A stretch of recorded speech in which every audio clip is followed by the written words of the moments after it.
جب رب کسی کے ساتھ بلائی کا خیر کا ارادہ کرتا ہے تو دنیا کی ہر چیز کو اس کے لیے مسخر کر دیتا ہے۔ پھر اس کے ساتھ کائنات کا رب اپنی محبت کی انتہا کر دیتا ہے۔ وہ چیز جو اپنے سامنے انسان مشکل دیکھتا ہے کہ یہ بہت بڑی مشکل ہے، کیسے حل ہوگی، تو کائنات کا رب اسی مشکل کو اس انسان کے لیے سہولت کار بنا دیتا ہے۔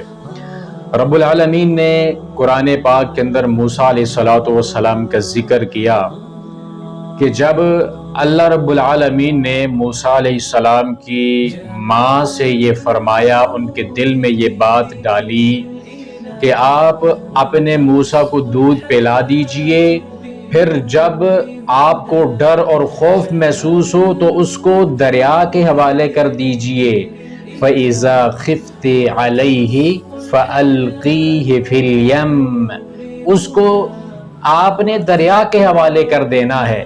اب آپ کیا سمجھتے ہیں کہ دریا کے حوالے کرنے کا مقصد کیا ہے، مطلب کیا ہے؟ کہ وہ دریا کے اندر اگر کوئی بھی چیز چھوڑی جائے گی، پھینکی جائے گی، ڈوب جائے گی، انسان ہے تو ڈوب کے مر جائے گا۔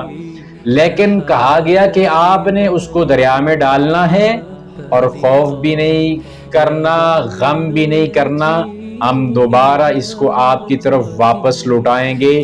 صرف واپس ہی نہیں لوٹائیں گے، اس کو مرسلین میں سے، نبیوں میں سے بنائیں گے۔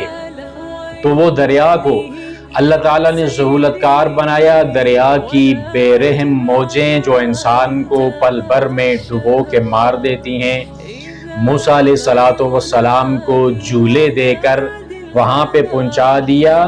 کس کے در کے سامنے؟ وہی جس نے اپنے اس علاقے کے اندر اپنے کارندے چھوڑ رکھے ہیں کہ جو بھی بچہ مل جائے اس بچے کو قتل کر دیا جائے۔ اس ظالم انسان کے محل کے سامنے یہ صندوق جا کے رکا، صندوق کو باہر نکالا گیا تو اندر سے نکلا بچہ۔ اب حکم یہ تھا کہ سارے بچوں کو قتل کر دیا جائے، لیکن پھر کائنات کے رب نے اس مشکل کو کیسے آسان کیا کہ موسیٰ علیہ السلام کی محبت کو فرعون کی بیوی کے دل کے اندر ڈال دیا۔ کہنے لگی کہ اس کو اپنے گھر کے اندر رکھ لیتے ہیں، ہو سکتا ہے ہماری آنکھوں کی ٹھنڈک کا سامان بن جائے۔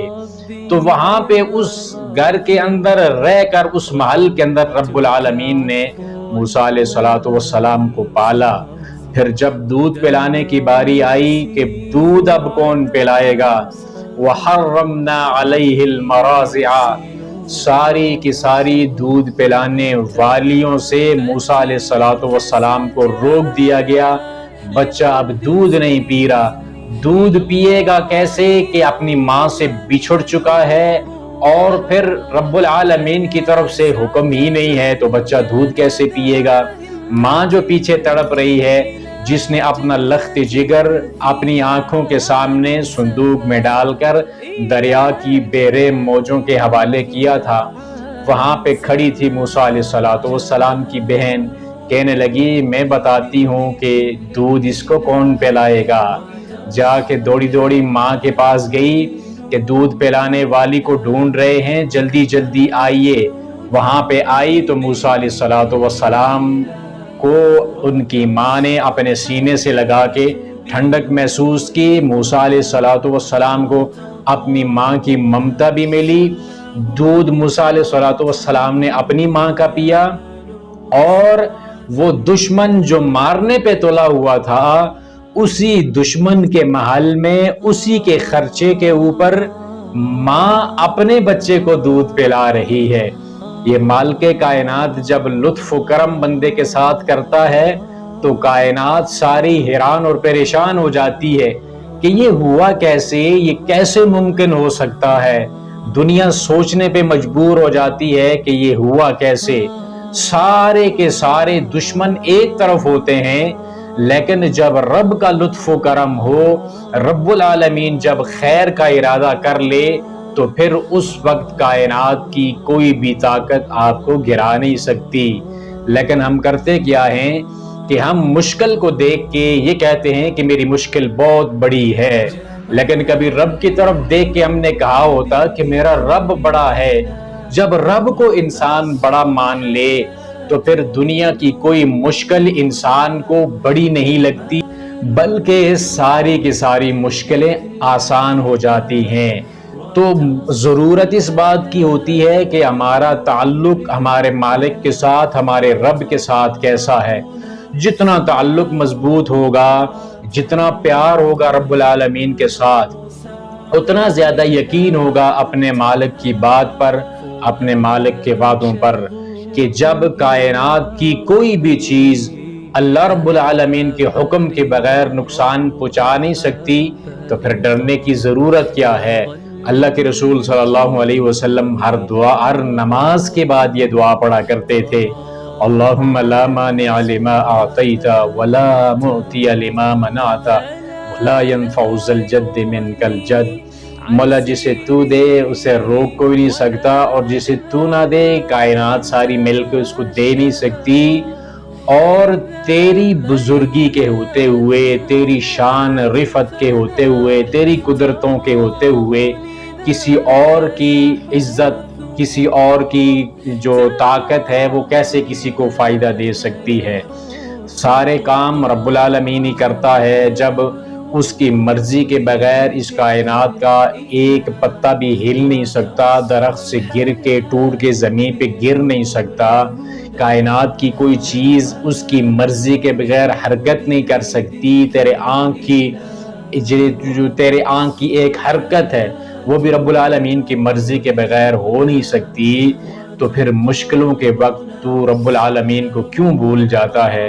تو پھر مشکل کے وقت اپنے رب کو یاد کیوں نہیں کرتا؟ اس رب العالمین کے سامنے اپنی مصیبتیں، اپنی پریشانیاں کیوں نہیں رکھتا کہ میرے مولا تو بڑا ہے، پریشانیاں بڑی نہیں ہیں، اگر تو نے مجھے ان پریشانیوں سے نکالا تو کائنات کی کون سی ایسی طاقت ہے جو مجھے پریشان کر سکے؟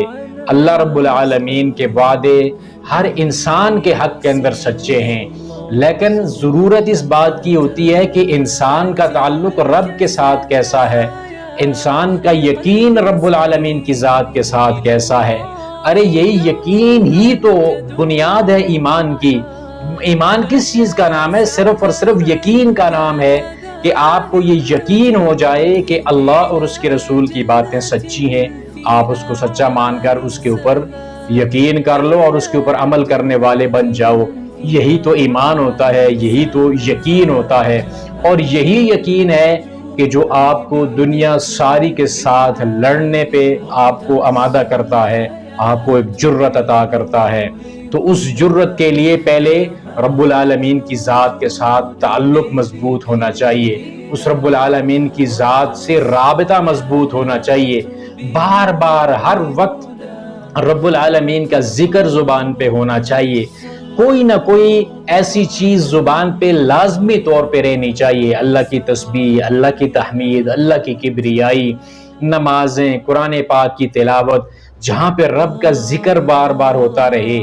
جتنا ذکر تیری زبان پہ اللہ رب العالمین کا جاری رہے گا، اتنا ہی تیرے دل کے اندر وہ یقین پیدا ہوتا رہے گا، جتنا یقین مضبوط ہوتا رہے گا اتنا تیرے زندگی سے غم کے جو سائے ہیں وہ دور ہوتے جائیں گے، اور اگر کوئی غم آ بھی گیا تو کبھی بھی پریشان نہیں ہوگا، دل تیرا خفا کبھی نہیں ہوگا، اس لیے کہ تجھے معلوم ہوگا کہ میرے مالک کی رضا ایسے ہی ہے، اور یہ جو مشکل وقت ہے یہ اس کو میرا رب ہی ٹالے گا، اس مشکل کو دور کر کے میرا رب ہی مجھے خوشیاں دے گا۔